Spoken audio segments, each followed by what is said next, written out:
Всем привет!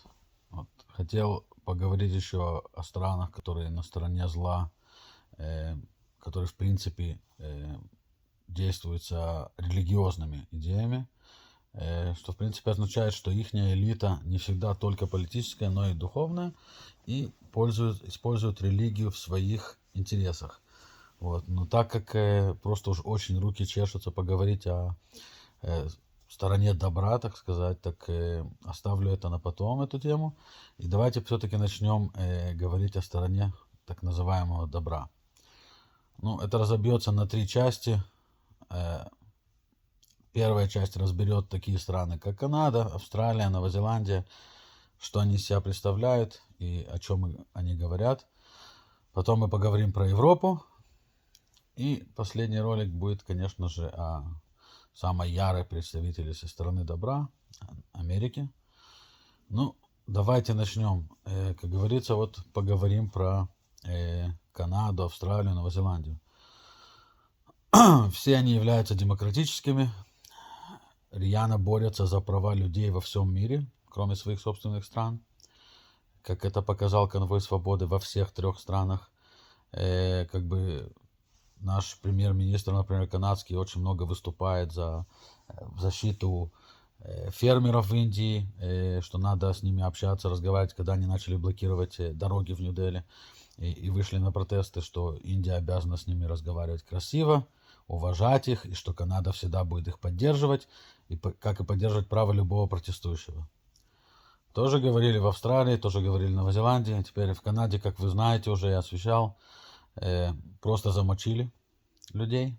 Причем, опять же, кроме того одного инцидента, который до сих пор непонятно кем был сделан, вот этот вот один флаг со свастикой, который там ходил по площади, то с одной стороны сфотографировали, то с другой стороны сфотографировали. Вот кроме этого инцидента никаких проблем не было, преступность в Оттаве упала, никто никого не трогал. И даже когда полицейские пришли, все протестующие были безоружные. Даже палок не было в руках. Несмотря на это, их быстро замочили палками, лошадьми и так далее. Избивали.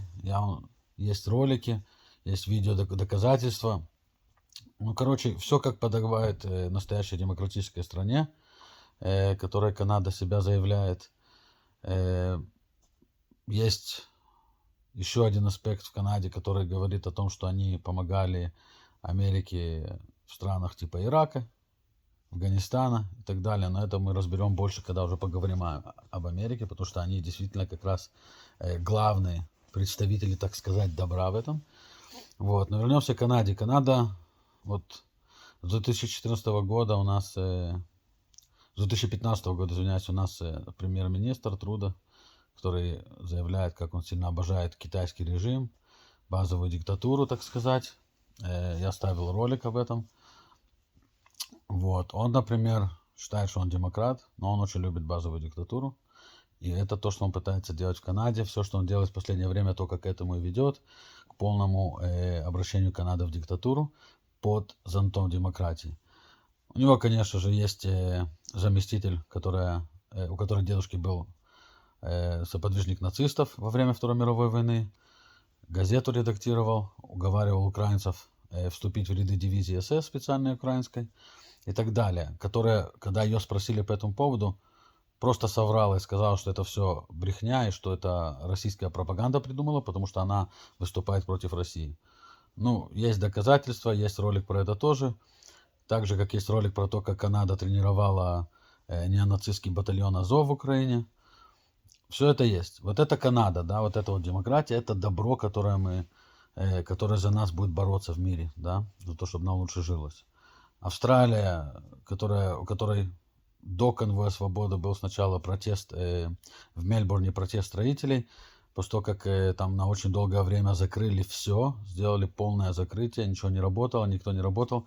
2000 строителей вышли на улицы, чтобы протестовать против этого, просили, чтобы им дали возможность работать, зарабатывать деньги, зарабатывать на хлеб. Ну, Австралия вызвала туда, во-первых, полностью блокировали весь город, не въезжать, не давали никому. Вызвали туда противотеррористические группы полиции на броневиках, опять же, замечу, 2000 строителей, да, вышли безоружные. Расчухали всех. Потом, как они поступили со своим конвоем недавно, тоже всем все понятно. Замочили так же, как и в Канаде, и лошадьми, и машинами, и чем хочешь. Вот. Новозеландия вот только вот час до конца, вот вчера, в принципе, по-моему, до конца разогнали их демонстрацию. Я ставил ролик, как в Новозеландии протестовали напротив парламента, коренные жители танцевали танец войны, устрашить парламентариев. Но вот им это не помогло, разогнали их тоже очень сильно. И вчера полностью разбили весь лагерь протестующих.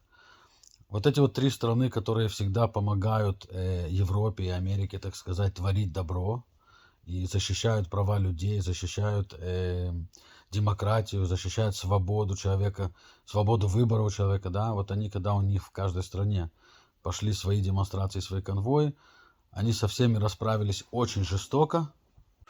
Ну вот как-то так вот эти три страны, в принципе, являются символом добра и счастья для их народов. Хотя, в принципе, все происходит иначе. Опять же, все эти политические элиты, которые в этих странах, их давно перестало волновать их население, народ, добро для народа и так далее. Все, что они делают для того, чтобы иметь больше власти, больше контроля над людьми, и чтобы процветали только они и те, кто они хотят, чтобы процветали, а не простой народ, который работает, тяжело работает, который считает, что у него, видимо, есть свобода, но когда доходит дело до пользования этой свободы, как свобода выбора, как свобода медицинского выбора, делать прививки, не делать прививки и так далее, ну нет у него никакой свободы. И все, конечно же, под эгидой того, что делается все это для пользы людей. Только людей забыли спросить. Думаю, что если они просто знали ответ, если спросят, так решили не спрашивать. Мы типа знаем лучше. Вот такие вот страны у нас представляют демократическую сторону, сторону так называемого добра и борются за то, чтобы все люди в мире были свободны. Лучше было бы начать со своих стран, наверное, все-таки.